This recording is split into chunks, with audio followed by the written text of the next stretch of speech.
donc d'assister à ce webinaire sur les vascularités en cas du point de vue du pneumologue. Donc je remercie la FAI2R de la proposition de ce webinaire. Et donc je vous avais donc fait une première partie sur donc les hémorragies intra-alvéolaires et sur les pneumopathies interstitielles diffuses fibrosantes, et je propose donc sur cette deuxième partie de vous traiter donc de la pneumopathie interstitielle aiguë à eosinophile et des sténoses trachéobronchiques. Et donc je vais articuler là encore le propos à partir d'un cas clinique, ici donc celui d'un patient de 34 ans,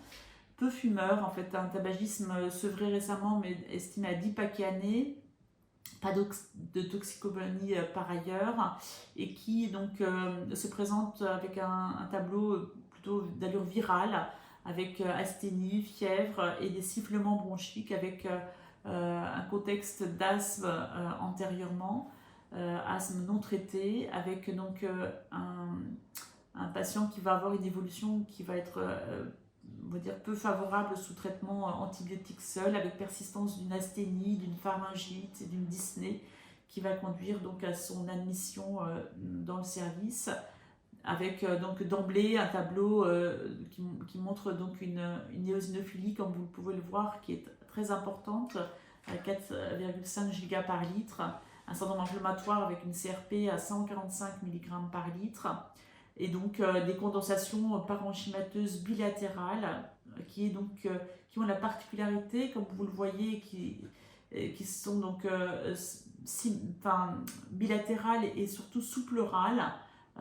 donc plutôt en œdème inversé, contrairement à l'hémorragie intra-alvéolaire dont on a parlé tout à l'heure, qui était plutôt centrale. Qui sont des images assez caractéristiques de pneumopathie à eosinophile, avec un patient qui va avoir au cours de des premières heures, on va dire, de son admission, une augmentation du taux d'éosinophilie périphérique à 13 giga par litre, et donc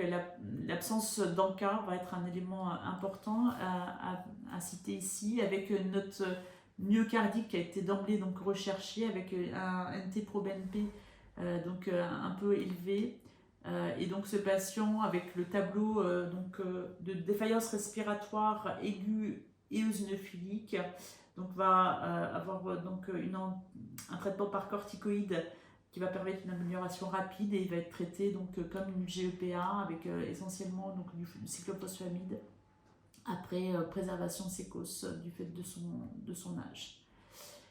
Ici, une autre présentation scadographique de GEPA avec une pneumopathie éosinophile, avec donc des lignes arciformes sous-pleurales,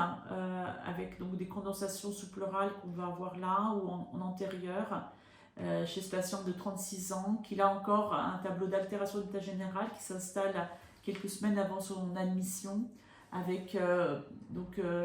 lui aussi donc une atteinte, un doute sur une atteinte myocardique sur les marqueurs biologiques initiaux, et qui va être confirmé par une IRM qui montrait une hypokinésie avec une FEVG à 43%. Donc, comme vous le savez, au cours de la GEPA, on distingue donc deux profils phénotypiques selon qu'il y ait ou pas des ANCA, avec donc pour nos deux patients dont on vient de voir l'imagerie, donc des infiltrats parenchymateux, une cardiomyopathie, qui sont vraiment des éléments qui distinguent par rapport à la GEPA avec anticorps, qui vont avoir plus un profil vascularitique rénal ou neuropathie périphérique, avec donc des éléments constants pour ces deux situations, qui sont donc l'atteinte rhinosinusienne et puis la pathologie asthmatique dans ces deux cas de figure. Donc, en ce qui concerne donc, le traitement de la GEPA, là encore, donc, ce qui va être important, c'est de savoir quel est le pronostic de la maladie, enfin, en tout cas la sévérité de la maladie, avec en s'aidant du 5-factor score. Et puis donc ici chez le patient donc avec une forme sévère, donc un traitement par endoxan qui a été donc proposé en plus de la corticothérapie. Donc le mépolizumab n'avait pas été proposé donc en première intention chez ce patient, et vous savez que donc l'essai MIRA donc a proposé donc le mépolizumab plutôt en traitement d'entretien avec un essai positif qui permet donc l'utilisation de cette molécule en entretien chez ces patients avec donc une posologie qui est donc à 300 mg par mois en sous-cutané, contrairement à la posologie de l'asthme sévère qui est à 100 mg par mois. Donc pour nous, pneumologues, en fait, ce qui est important aussi dans ces situations, c'est d'avoir un traitement inhalé optimal et la prise en charge, on va dire, globale des patients, avec donc notamment des traitements locaux, éventuellement donc en instillation intranasale, après donc toilette nasale adaptée. Et puis donc la place également de la réhabilitation, de la vaccination et donc tous ces éléments de prophylaxie anti-infectieuse qui sont essentiels pour ces patients, avec donc un réajustement du traitement inhalé en fonction de l'évolution des symptômes et donc des comorbidités des patients. Donc ici simplement donc les recommandations des traitements inhalés avec les associations de traitements en fonction du palier de l'asthme, avec donc des traitements qui vont être réajustés en fonction donc, de l'évolution du questionnaire de l'asthme en différents points, qui est donc facile à remplir auprès en consultation. Et donc un score inférieur à 15 témoignera de l'absence de contrôle de la maladie et donc de la réascension et de repassage donc au palier supérieur en termes de combinaison thérapeutique. Et donc pour finir donc sur les atteintes bronchiques des vascularites, je vous propose donc de parler maintenant des sténoses trachéobronchiques qui donc sont des situations certes moins fréquentes que ce qu'on vient de décrire, avec notamment les manifestations en lien avec la GEPA, mais qui peuvent notamment en pneumologie être des situations de diagnostic difficiles. Ici donc une patiente de 72 ans non fumeuse avec donc une dyspnée d'effort qui s'était installée 3 ans avant la prise en charge dans le service, avec donc des symptômes de rhinite coûteuse, mais finalement qui n'avaient pas forcément conduit à un diagnostic particulier malgré donc une prise en charge ORL, donc des myalgies proximales qui là encore avaient plutôt été explorées de façon assez convenable par son médecin généraliste, mais sans diagnostic on va dire de global.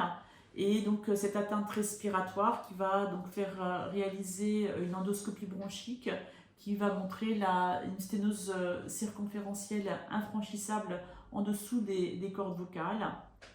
Donc cette patiente va bénéficier d'une bronchoscopie rigide avec dilatation et d'une biopsie trachéale qui n'est pas diagnostique dans un premier temps, puisque l'histologie va montrer du matériel nécrosé, fibronoleucocytaire, mais sans lésion spécifique. Et donc au décours de cette dilatation avec pose de stent, la patiente va être réadmise en urgence avec un tableau de détresse respiratoire qui va nécessiter une trachéotomie. Et c'est seulement dans un second temps que le diagnostic de vascularite et de GPA va être posé, puisque donc et qui probablement dont la connaissance aurait permis peut-être de mieux encadrer ce geste d'endoscopie interventionnelle qui avait été nécessaire à ce moment-là de la prise en charge. Donc en ce qui concerne donc les éléments de diagnostic, elle avait des PANK positifs mais sans spécificité. Et puis donc du fait de la présomption de diagnostic de GPA dans ce contexte-là, on avait demandé donc des recoupes. Et ça, je pense que c'est très important de revoir avec les anatomopathologistes après une première approche histologique négative.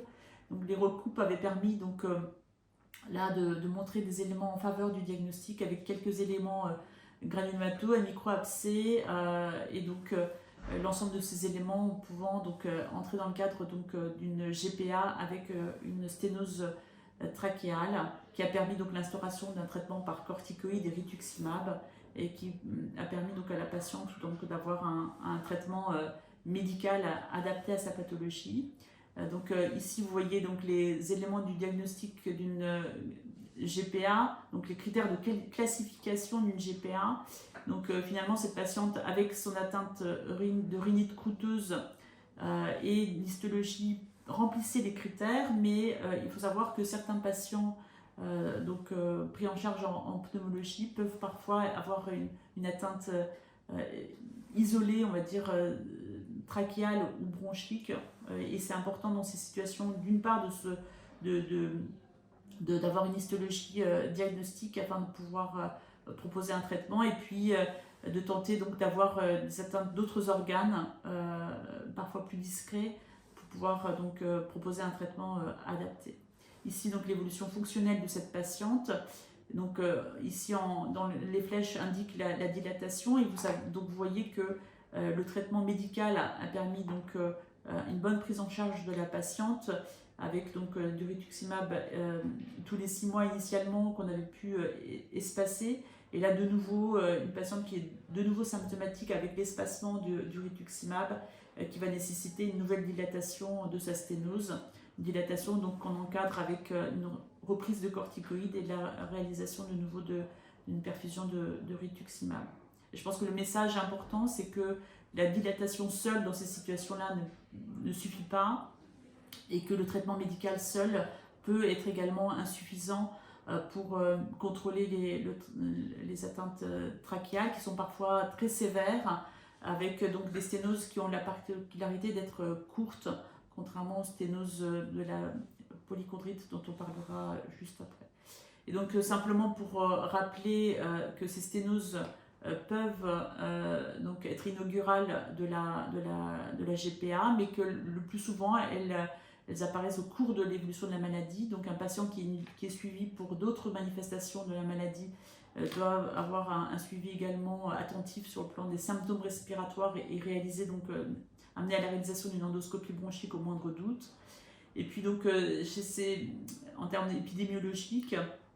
16 à 23% des patients avec GPA peuvent avoir donc ces sténoses trachéobronchiques. Souvent, ce sont des femmes plus jeunes que la patiente que j'ai présentée ici, donc avec un âge moyen de près de 40 ans. La corrélation avec les autres éléments, les scores d'activité de la maladie est inconstante. Et puis, donc, la présentation endoscopique est assez particulière, avec donc des ulcérations trachéobronchiques, avec parfois des sténoses en diaphragme, vraiment assez limitées sous la glotte, enfin en sous-glottique. Et puis la biopsie de ces lésions va être difficile en bronchoscopie souple, et donc c'est surtout les biopsies lors d'une bronchoscopie rigide qui seront diagnostiques.